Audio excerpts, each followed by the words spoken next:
What you are about to hear is not just another family scandal. It is the raw truth hidden in the pages of a diary. Words written by a daughter who lived through the shadows of a household America believed was happy, united, and full of love. For years, the Brown family presented themselves as an example of resilience, of faith, of unity. But behind the cameras, behind the carefully staged smiles, there was a different reality. And tonight, we reveal it all. The diary begins with a line so haunting, so heartbreaking, that it sets the tone for everything that follows. Nobody asked us what we wanted. We were just part of the background. Imagine being a child in a home constantly filmed, constantly judged, constantly forced to perform, yet never truly seen. To the outside world, the children of sister wives were symbols of joy and innocence. To themselves, many felt invisible, props in a show they never agreed to star in.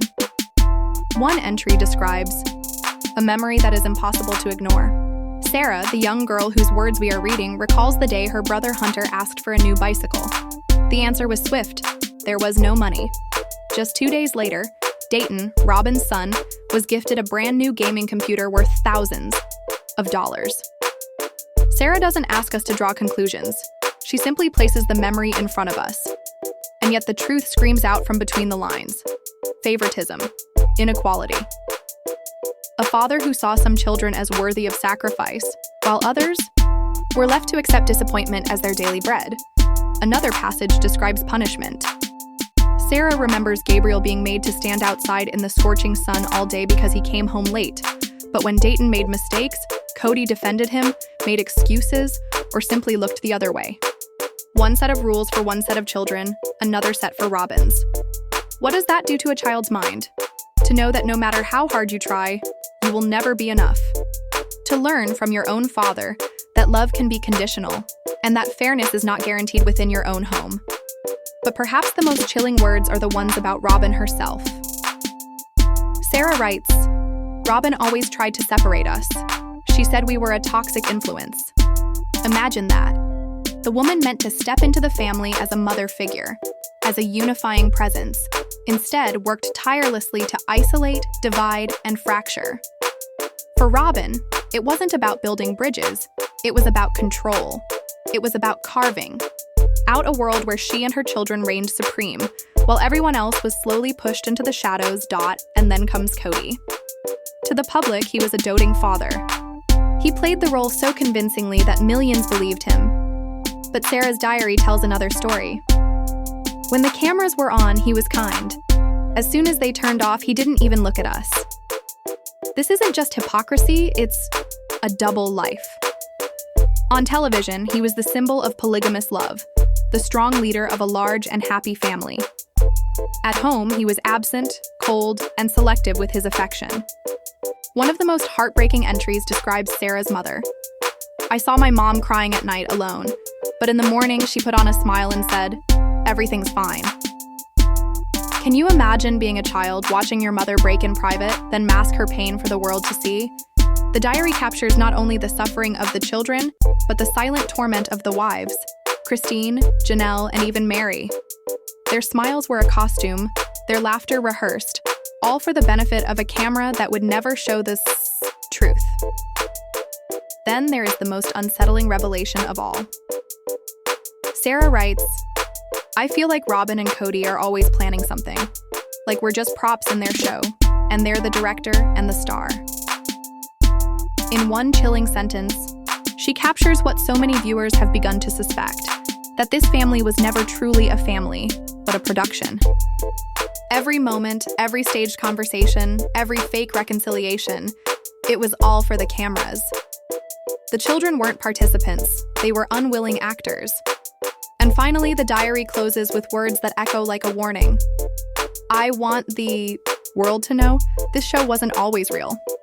We pretended to be happy, but really, we were just surviving." This isn't just a diary, it's a testimony. It's evidence of a double life, a world where love was conditional, justice was selective, and children were left to wonder if they were ever truly wanted. Sarah's words reveal not only the cracks in Kody and Robyn's carefully polished image, but the cost of living inside that illusion. So now the question remains, What does the world do with this knowledge? Do we continue to believe in the fairy tale, or do we finally confront the painful reality? Because the truth is no longer hidden. It was written down by a child who dared to speak, and tonight her voice has been heard. This may be the most disturbing section of the alleged diary. Sarah the nanny wasn't just a caregiver. She was a silent witness, a fly on the wall during countless phone calls at Robyn's house. Kody would pace through the kitchen, or the great room, shouting into the phone, seemingly unconcerned that anyone else could hear. In his castle, with his queen beside him, he felt untouchable. And it was in those moments that he allegedly unleashed torrents of rage against his own children. Rage that Robyn didn't calm. Rage she reportedly fed, nodding in agreement, whispering reassurances, even stoking the fire. The diary highlights 3 entries that reveal this toxic pattern. They're difficult to read, but they paint a picture of the psychological battlefield Kody's older children were forced to survive. The first entry concerns Christine and her daughter Truly, during the painful days when Christine was deciding to leave. Dated September 5th, 2021, it reads, "Kody came in like a storm today. He was on the phone with Christine. I was in the living room with Ari, so I heard everything. He was screaming. Not just yelling, screaming. He accused Christine of poisoning Truly against him. He shouted, 'You've turned my own daughter into a stranger. She's probably thrilled to be leaving her father.' Then he said something that made my blood run cold. Well, you reap what you sow, Christine. When she's a teenager and rebelling, don't come crying to me. You made your bed. You can lie in it, alone, with your disloyal children." While these words poured out, Robyn sat quietly on the couch, rubbing his back, whispering, "It's not your fault, honey. You're a wonderful father. Christine is just bitter. She's jealous of what we have. She didn't defend Truly. She didn't try to cool the fire. She validated the rage. She poured gasoline on it, a feedback loop of toxicity, circling endlessly between Kody's fury and Robyn's quiet encouragement. Imagine being a child and knowing your father said these things about you and your mother. Imagine the damage." The second entry is even more gut-wrenching. It's about Gabriel, and it reframes one of the most emotional scenes ever captured on Sister Wives. The moment Gabe cried on camera because his father forgot his birthday. The diary claims Kody didn't forget at all. Dated October 11th, 2021, Gabe's actual birthday. The entry says, "Today is Gabe's birthday. I only knew because I saw Janelle's Instagram post. Kody has been here all day and hasn't mentioned it once. Instead, he was on the phone with Nathan, laughing a cruel laugh, and said, 'My own son is my biggest enemy. The kid is a one-man wrecking crew against my authority. He's so deep in his mother's Kool-Aid he can't see straight. Honestly, some days I forget he's even my son.'" And there it is, the chilling part. I forget he's even my son. On his birthday. It wasn't a lapse of memory. According to this diary, it was deliberate. A punishment. A conscious withdrawal of love and acknowledgement designed to wound him. This is not forgetting. This is emotional violence. The definition of psychological abuse, erasing your child as a way to assert control. And again, Robyn was right there, making Kody a protein shake. Unfazed, unmoved. Silence, in this case, was complicity. The third entry turns to Garrison and his service in the National Guard. On television, Kody painted his concerns as health-related, claiming Garrison might bring illness home. But the diary suggests something much darker. Dated November 20th, 2021, it reads, "I am shaken by what I heard today." Kody was talking to Robyn about Garrison. He found out Garrison is saving for a down payment on his own house. Kody wasn't proud. He was furious. He said, "The nerve of that kid. He parades around in his little uniform thinking he's some hero. He's just a kid playing soldier who thinks he knows everything. That money should be coming to me for the family. I gave him life. I put a roof over his head for 20 years. He owes me, and he's spending it on himself. The selfishness is breathtaking." Then Robyn joined in, saying, "Well, his mother never taught him about family loyalty." The entry describes how they spent 10 minutes tearing into the older children, dismissing them as ungrateful and selfish. All because Garrison dared to achieve independence. To them, he wasn't a son to be proud of. He was an asset that had stopped paying dividends. Taken together, these 3 entries form a devastating portrait of Kody's relationship with his original children, one allegedly fueled, enabled, and validated by Robyn. They don't show a father desperate to hold his family together. They show a man lashing out, blaming, belittling, and writing his children off, while his favored wife sits beside him, whispering that he's right. The diary doesn't just echo what the children themselves have described in interviews and episodes. It provides the behind-the-scenes dialogue, the raw, unfiltered venom that proves their pain wasn't imagined. It was real. It was deliberate. It was inflicted. So what happens when someone like Sarah, a person of conscience, witnesses this day after day? How long can you stay silent before the burden of what you know becomes too heavy to carry? What is the breaking point that turns an observer into a whistleblower? According to our sources, the answer wasn't a single explosive moment, but a slow build, cut after cut, wound after wound, until finally, one incident involving Robyn's own children shattered the last restraint. That moment made Sarah realize the toxicity wasn't contained to the adults. It was seeping into the next generation. Her primary role was to care for Solomon and Ariella. She bonded with them, played with them, taught them. She loved them. And it was through them that she allegedly saw the ugliest part of Kody and Robyn's influence. Children are sponges. They absorb everything. And slowly, she began to realize that the prejudices, resentments, and cruelty of the parents were being passed down. In one entry from early 2022, Sarah describes a simple playtime that turned chilling. "I was playing dolls with Ariella. She had a daddy doll, a mommy doll, and a few little kid dolls. Then she grabbed a handful of other dolls, all female, and threw them into the toy box. I asked why they couldn't play. She looked at me, completely serious, and said in her mother's exact voice, 'Oh, those are the mean mommies.' They tried to steal the daddy. We don't play with them anymore. They live in the box now." A 6-year-old child doesn't invent that. She repeats what she hears.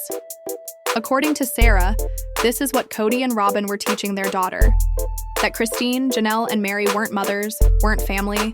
They were villains to be erased. This wasn't just divorce, this was indoctrination. And it was the final straw. Because if these entries are authentic, they don't just document a kingdom of neglect. They reveal a cycle of toxicity designed to repeat itself in the next generation. And that was something Sarah could no longer keep quiet about. The diary, once a private record, was about to become something much more powerful. It was a time bomb. And soon, it would leave her hands and land in a courtroom. The battle that followed would shake the Brown family to its core. A chilling word. If this alleged diary entry is true, it's the smoking gun. This isn't just neglect of the other children. It's active, malicious parental alienation. The youngest, most impressionable kids were allegedly being turned into weapons. Picture this. Years from now, Ariella trying to bond with her older sister, only to slam into a wall of prejudice built brick by her father and his chosen queen. That's the generational damage Kody and Robyn were allegedly sowing. And according to Sarah's diary, this wasn't an isolated moment. She claims, Solomon sneered at Janelle's RV, calling it the poor house. Ariella reportedly asked why her older brothers were always so angry at Daddy, as if their pain was nothing more than a nuisance.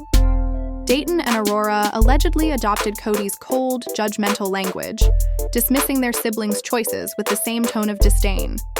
For Sarah, this was the breaking point. Watching the adults tear each other apart was one thing, but watching the manipulation seep into the children she was paid to protect, that was a line she couldn't watch them cross. She began planning her quiet escape.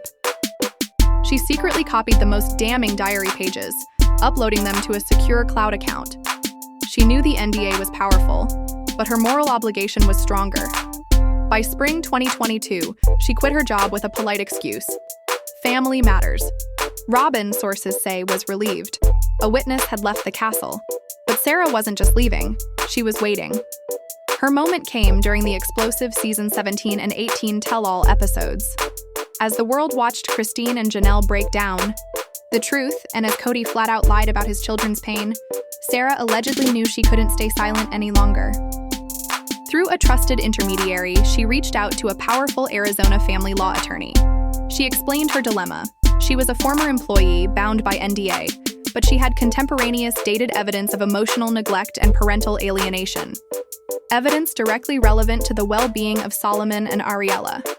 Kody and Robyn's attorneys, upon hearing whispers of the diary, allegedly went nuclear. They filed motions. They threatened lawsuits. They fought tooth and nail to bury the pages forever. But Sarah's lawyer countered with one devastating truth. The welfare of children trumps an NDA. The judge agreed. The diary was subpoenaed. Sarah Miller was called to testify. And suddenly, Kody and Robyn's carefully controlled narrative, built over a decade of TLC editing, was shattered. This wasn't another bitter ex-wife they could dismiss. This was an employee, an observer, a historian of their downfall, and the diary held more than emotional trauma. It reportedly contained financial bombshells. One entry allegedly describes Robyn fighting with a credit card company over her personal Victoria's Secret card, complete with a sky-high 5-figure limit. A card she insisted was separate from the family finances. Meanwhile, Kody told Mary the family couldn't afford basic repairs at her B&B. Let that sink in. A private lingerie and jewelry card with a massive credit line, while Mary was denied help fixing a leaking roof. Another entry allegedly uncovered a shell company, K&N Brown Holdings LLC. Sarah claims she overheard Kody and Robyn whispering about moving assets over and shielding it from the others. It was, in essence, their private lifeboat, while the rest of the family sank on the Titanic. Years of communal sacrifice, wives pouring earnings into the family pot, all while Kody and Robyn allegedly siphoned money into their private vault. This was the ultimate betrayal. Not just emotional neglect, not just favoritism, calculated financial treachery. And when the court reviewed it, everything changed. The judge reportedly found a clear, undeniable pattern of parental alienation, gross inequality in family resource distribution, and grave concerns about hidden assets and financial deception. The ruling? A stunning rebuke. Kody and Robyn kept custody of Solomon and Ariella, but under strict conditions. Court-appointed therapeutic reunification counseling with every child Kody had alienated. A forensic accountant to comb through every dollar, every LLC, every hidden account. And most shockingly, expanded court-protected visitation for Solomon and Ariella with their siblings and former sister moms. The walls of Robyn's castle had been breached. Therapists, accountants, and estranged family members were forced inside. Sarah's diary had done what years of televised therapy could not. It forced accountability. But it didn't stop there. A newly surfaced entry allegedly revealed Kody and Robyn's endgame for Coyote Pass. The diary claims they plotted to squeeze Janelle and Mary out of their lots, offering lowball buyouts, dragging them through endless legal battles until they gave up. Then Robyn envisioned a new compound for their kids only, not the family, their family. Coyote Pass wasn't about a plural dream. It was always about a land grab. If true, this diary reframes the entire sister wives saga, not as the struggle of a man trying to lead a plural family, but as a calculated coup. A slow-motion dismantling of wives, children, and assets to build a new dynasty. And the one who exposed it wasn't an ex-wife, wasn't a child.